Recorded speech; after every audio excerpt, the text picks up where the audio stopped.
Cuando los buzos de aguas abiertas se inician en el buceo en cuevas por primera vez, su confianza y experiencia pueden jugar en su contra. Cuando ocurre una catástrofe, este es el desglose fatal de la tragedia de Jacob's Well. En noviembre de 1983, Richard Patton y Clark McConnell eran estudiantes de la Universidad Estatal de Texas en San Marcos. Ambos eran buzos experimentados que intentaban obtener sus certificaciones de instructor en buceo en aguas abiertas. Texas State ofrecía un curso de buceo avanzado impartido por un maestro instructor llamado Don Dibble. Don era buzo de rescate en el condado de Hayes, ex buzo de la Marina, dueño de la tienda de buceo local, y tenía décadas de experiencia en buceo que lo calificaban como instructor. Don conocía los riesgos asociados con el buceo y dirigía sus clases con un sentido de seguridad reservado. Una de sus instrucciones más cruciales era mantenerse alejado de Jacob's Well. Estaba a solo 30 minutos de distancia y, de alguna manera, había atraído a muchos buzos a sus muertes. Es un área recreativa increíblemente hermosa con aguas cristalinas que revelan un agujero profundo en un río que, de otro modo, sería poco profundo. Muchos bañistas se sumergen en el agujero e intentan tocar el fondo a 25 pies de profundidad antes de subir rápidamente a la superficie.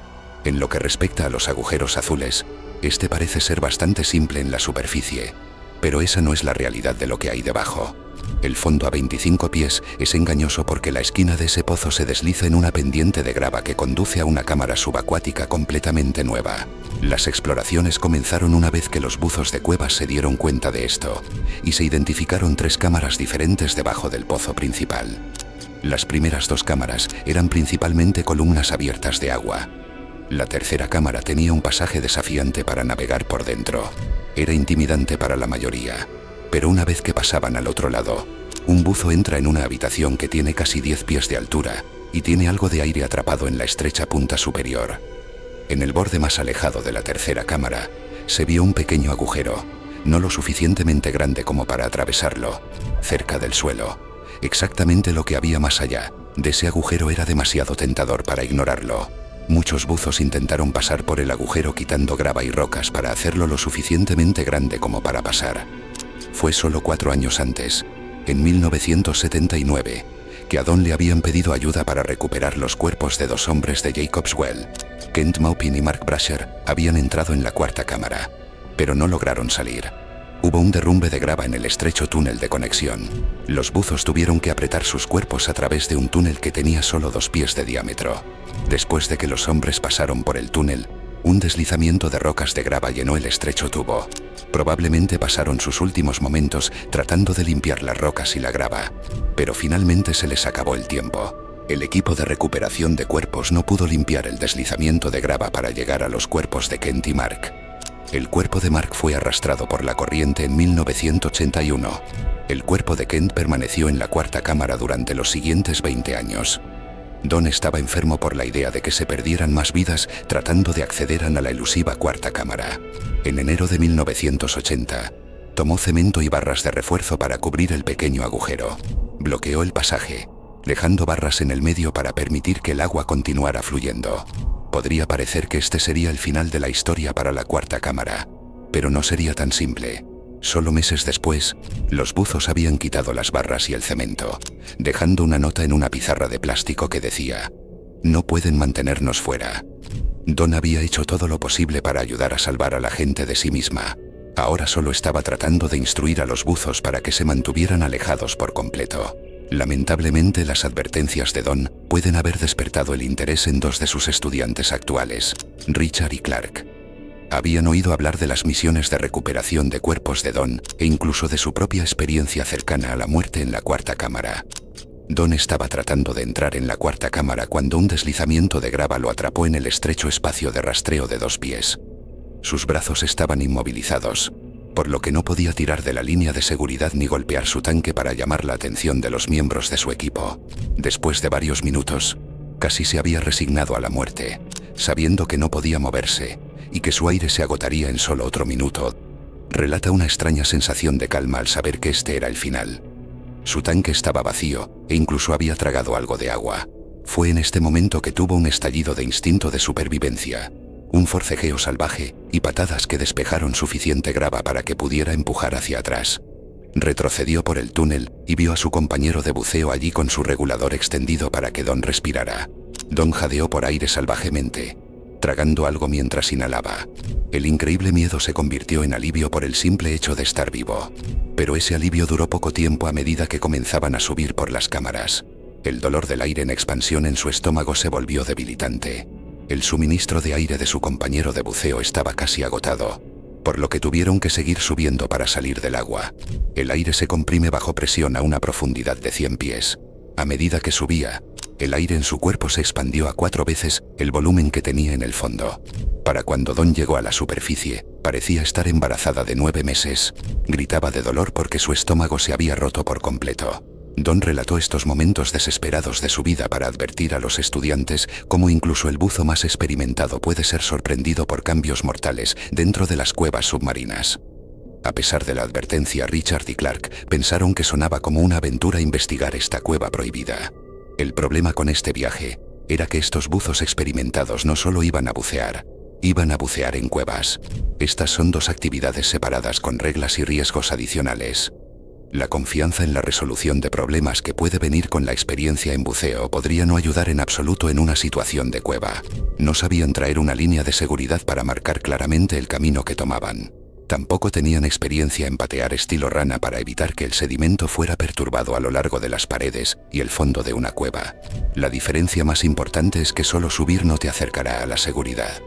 Los buzos de aguas abiertas desorientados pueden simplemente seguir las burbujas hacia la superficie. Los buzos de cueva no pueden. Era la noche del miércoles antes de Acción de Gracias, cuando Richard y Clark entraron en Jacob's Well a las 8:30. Se abrieron paso a través del pozo principal y las primeras cámaras sin problemas. A medida que se movían para entrar en la tercera cámara, quedó claro que aquí era donde comenzaba la parte peligrosa. Una vez que su cuerpo se aprieta a través de la unión estrecha, el riesgo está en otro nivel. No habrá una natación rápida hacia la cima si hay un problema con su equipo. Usted está atrapado en un entorno estrecho que requerirá una salida lenta y metódica. Los 2 hombres estaban ansiosos, pero emocionados por la siguiente parte de la exploración. Llegaron al pequeño agujero que conduce a la 4ª cámara. Richard y Clark se acercaron al agujero y comenzaron a quitarse los tanques. Requeriría que empujaran los tanques a través por separado mientras apretaban sus cuerpos a través del pequeño pasaje. Richard se empujó a través del túnel mientras Clark observaba. Clark esperó unos momentos para permitirle pasar a través del túnel. Luego comenzó a quitarse su propio tanque. Se movió hacia la abertura cuando el rostro de su amigo se asomó con una expresión frenética de angustia. Richard pasó por el agujero con una fuerza salvaje, raspando su cuerpo contra las rocas. De repente Clark se dio cuenta de lo que estaba mal. Richard no tenía tanque de aire. Se estaba asfixiando. Agarró su propio regulador y lo metió en la boca de Richard para que pudiera respirar.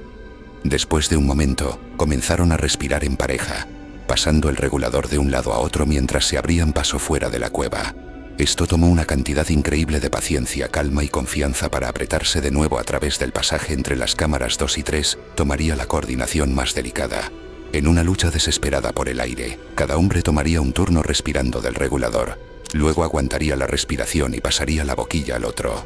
Tendrían que hacer esto mientras se movían a través de un estrecho espacio y descubrían a dónde ir después, todo sin levantar demasiado sedimento. Fue un desafío increíble y lo estaban logrando. Richard y Clark entraron en la primera cámara con cierto alivio de que estaban cerca. Estaba oscuro afuera, por lo que no había un rayo de sol para guiar el camino hacia la superficie del pozo principal. Los mapas y descripciones de los túneles son engañosos. Estos pasajes no son caminos rectos y suaves a través de las cuevas. Se movían lentamente debido al tanque de aire compartido, pero abriéndose paso hacia arriba de la pared hacia la salida de esta cámara. Mientras presionaban, un sonido irreal los detuvo en seco. El tanque frente a ellos hizo un clank hueco, lo que no solo indicó que estaba básicamente vacío, sino que de alguna manera habían golpeado un techo. Se movieron hacia la izquierda y hacia la derecha, sintiendo el techo por encima mientras las paredes se cerraban a su alrededor. Esta devastadora realización indujo un pánico que no se puede medir. Los hombres estaban atrapados y acababan de tomar su último aliento de aire. Clark se dio cuenta instantáneamente de que esta era la chimenea falsa en la primera cámara. Una chimenea falsa es esencialmente un túnel dentro de una cueva que parece llevar a la superficie, pero en realidad no es más que un callejón sin salida. En un ataque de desesperación, se impulsó fuera de la pared de vuelta por donde vinieron por 20 pies y entró en la primera cámara nuevamente. Estaba casi a 25 pies de la cima de esta cámara, y luego subir a través del pozo principal por otros 25 pies hasta la superficie. Clark perforó la superficie del agua y dio un jadeo desesperado por aire después de nadar unos frenéticos 75 pies, aguantando la respiración una sola vez. Fue un milagro estar realmente vivo. La euforia dio paso al terror completo por su amigo Richard. Todavía estaba en el agua y el tiempo se había agotado. Sabía que Richard estaba muerto. Esperó unos momentos para ver si de alguna manera salía a la superficie. Luego llamó a la policía para solicitar asistencia. Las cámaras inferiores estaban llenas de sedimento, por lo que esperaron hasta la mañana para recuperar el cuerpo de Richard.